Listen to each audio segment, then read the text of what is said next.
Hello everyone, welcome to the series of Air Navigation. This is episode 20 and I hope you guys all watched the previous episodes because before that you will not able to understand what is happening here. So let's recall first what we have done in the previous episode. In previous episode we have learned about how map projection works, why we need maps and all.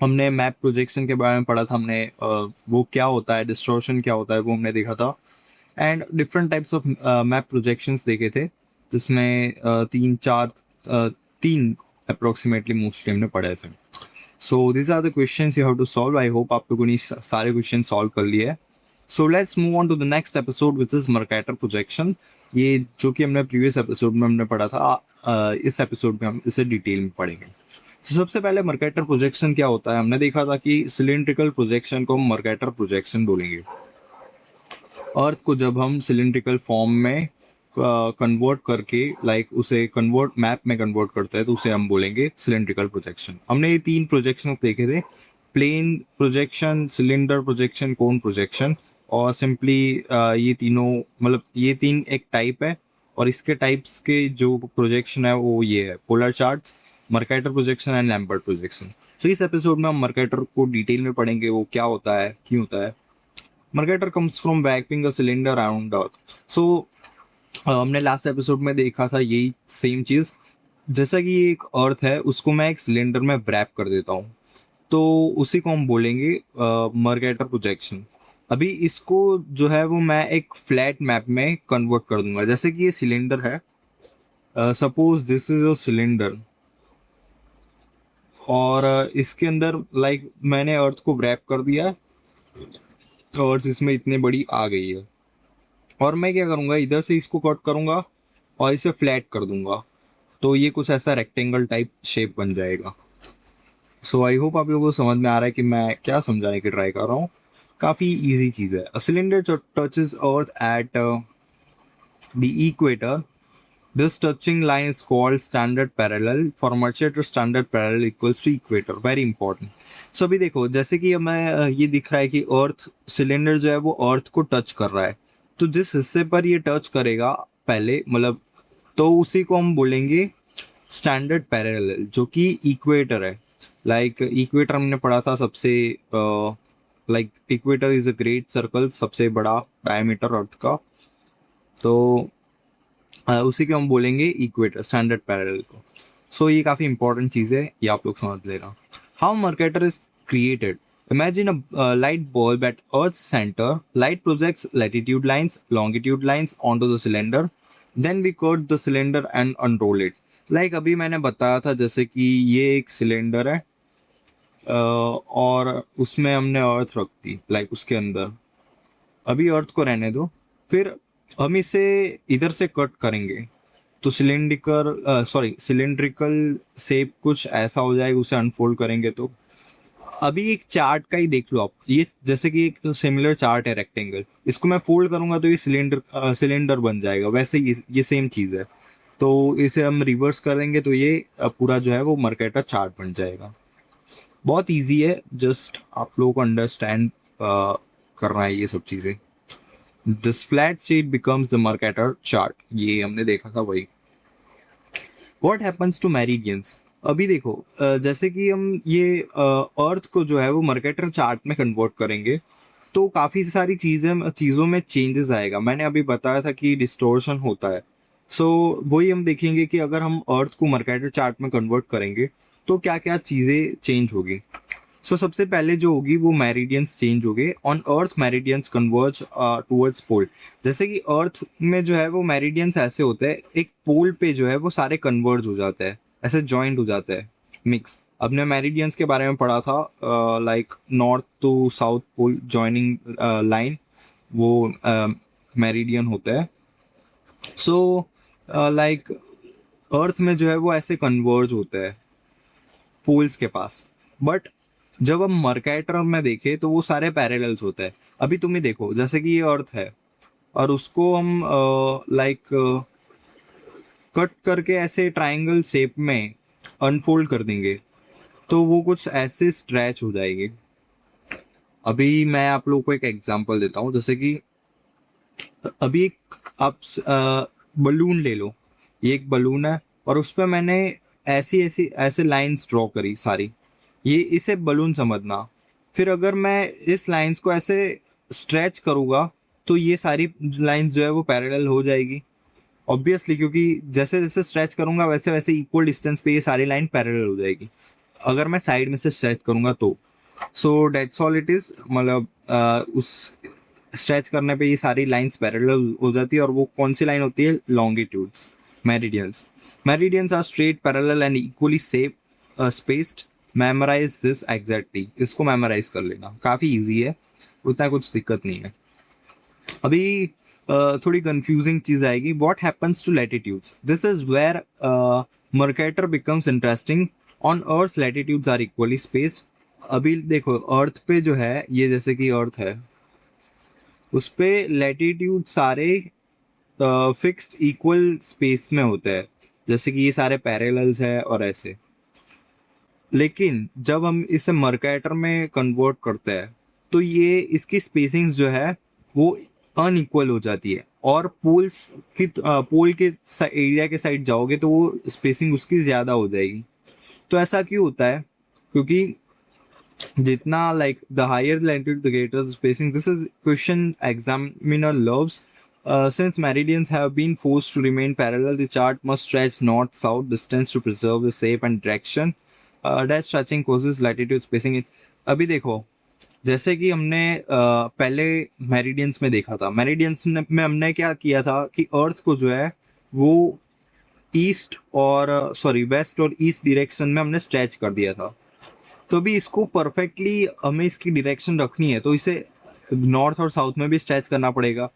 तो अगर same हम balloon का example ले again, तो अगर हम like ऐसा अर्थ को इधर ऐसे स्ट्रेच कर दे, लाइक खींच दे, तो इसकी स्पेसिंग इक्वल नहीं रहेगी, याद रखना। लाइक जितना हम इधर से खींचेंगे तो इस पर्टिकुलर एरिया की स्पेसिंग बढ़ जाएगी, क्योंकि ऑब्वियसली स्ट्रेचिंग इधर ज़्यादा होगी ना, इसीलिए। और इसमें ऐसा क्यों काम नहीं करता? क्योंकि ये लाइंस है ना पहले से ही ऐसी है, लाइक लंबी लाइंस है और ये जो है वो वर्टिकल लाइंस है। सो जिधर से आप स्ट्रेच करोगे उधर से आपकी मतलब लाइक डिस्टेंस अनइक्वल रहेगा। आई होप आप लोग समझ रहे हैं कि मैं क्या एक्सप्लेन करने की ट्राई कर रहा हूँ।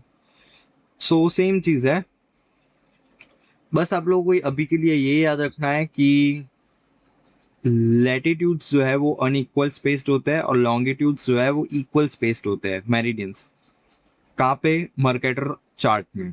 So that's all it is. CPL facts: parallels are straight and parallel, but not equally spaced. इधर parallels का meaning है latitudes. Spacing increases towards the pole. Spacing जो है पोल के पास जाओगे वो तब increase होती है। Meridians parallel, meridian spacing equal. Parallels यानी कि latitudes वो parallel होते हैं और unequal spacing होती है। What happens at the poles? Let's think carefully. As latitude approaches 90° north, the stretching becomes enormous, eventually infinite stretching. Therefore, poles cannot be shown a meridian chart. This is very. अभी देखो, जितना आप ज़्यादा stretch करोगे उतनी मतलब stretching और ज़्यादा होगी, उससे डिस्टेंस भी वो ज़्यादा बढ़ जाएगा। सो इसी की वजह से ऐसा होता है। और एक इम्पॉर्टेंट फैक्ट याद रखना, poles can not be shown on a Mercator chart. ये काफ़ी फेवरेट क्वेश्चन है सीपीएल का कि पोल्स जो है वो चार्ट, मर्केटर चार्ट में शो नहीं करते हैं। ऑब्वियसली आप किसी भी मैप में देख लो, वहाँ पे पोल्स नहीं होंगे, like north south east west, वो नहीं होगा, क्योंकि वो सारी डायरेक्शन और वो सब चीज़ें ही आएगी उसमें। The biggest advantage of Mercator is, now we reach the reason where Mercator became famous. Suppose you draw a straight line on the chart. अभी देखो, हमने उसका कंस्ट्रक्शन तो पढ़ लिया कि मर्केटर चार्ट क्या होता है, कैसे कंस्ट्रक्ट किया जाता है। अभी उसका एडवांटेज हम देखते हैं। लाइक उसका सबसे पहला एडवांटेज है रम्ब लाइन। सपोज ये चार्ट है, अगर मैं उसमें ए से लेके ऐसे बी तक कहीं भी स्ट्रेट लाइन खींच दूँ तो उसे हम क्या बोलेंगे? Rhumb line. Dead line represents a constant direction, और constant direction route is called rhumb line. जैसे कि ये मर्केटल चार्ट में मैं कहीं भी एक कांस्टेंट स्ट्रेट लाइन ड्रॉ कर दूं तो उसे हम बोलेंगे रम्ब लाइन। और उसकी ऑफिशियल डेफिनेशन क्या है? A line that skirts all meridian at the same angle. जैसे कि ये सारे मेरिडियंस है, सो अगर मैं इधर ड्रॉ करूँ लाइन या इधर ड्रॉ करूँ, सो ये सारे मेरिडियंस को एक सेम एंगल पे कट करेगी। ये भी सेम एंगल होगा, ये भी सेम एंगल होगा, ये भी सेम एंगल होगा, ये भी सेम एंगल होगा। So that's all it is. काफ़ी इजी चीज़ है लेकिन बहुत इंपॉर्टेंट है रम्ब लाइन, इसे याद रखना अच्छे से। Imagine holding a compass heading continuously. जैसे कि कंपास की हेडिंग है वो 45 डिग्री ही रहेगी obviously. So you are following Rumbline, the magic of Mercator on Mercator chart. Rumblines appears as straight line. So ये काफ़ी easy होता है अगर आपको straight distance में direction में travel करना है, तो Rumbline काफ़ी easy होती है navigation के लिए. This is the most important property of Mercator. Why pilots and sailors loved it? Suppose you want to travel while maintaining one heading. मैंने अभी बताया कि one heading को maintain रख के travel करना है, तो just आपको एक straight line draw करनी है, आपको अपनी navigation मिल जाएगी। Rhumb line equals to straight line on Mercator. काफी इजी चीज है ये। Is rhumb line the shortest distance? So ये एक चीज है जहाँ पे काफी सारे स्टूडेंट्स कंफ्यूज होता है। वो रम्ब लाइन को क्या समझ लेते हैं कि शॉर्टेस्ट डिस्टेंस है, क्योंकि अभी देखो इधर से इधर स्ट्रेट लाइन है, तो ये वो लोग ऐसा समझ लेते हैं कि अगर इधर से स्ट्रेट जाऊंगा तो मैं ऑब्वियसली ये शॉर्ट डिस्टेंस होगा, लेकिन ऐसा नहीं होता है। शॉर्ट डिस्टेंस जो है वो अर्थ के हिसाब से ग्रेटेस्ट सर्कल का जो रूट होता है उसे हम बोलते हैं शॉर्टेस्ट डिस्टेंस। बट हम अगर रम्ब लाइन की बात करें तो वो जो है वो सिर्फ मर्केटर चार्ट में काम करता है। सो वो ऐसा ज़रूरी नहीं है कि वो वही रम्ब लाइन ही मतलब shortest distance हो।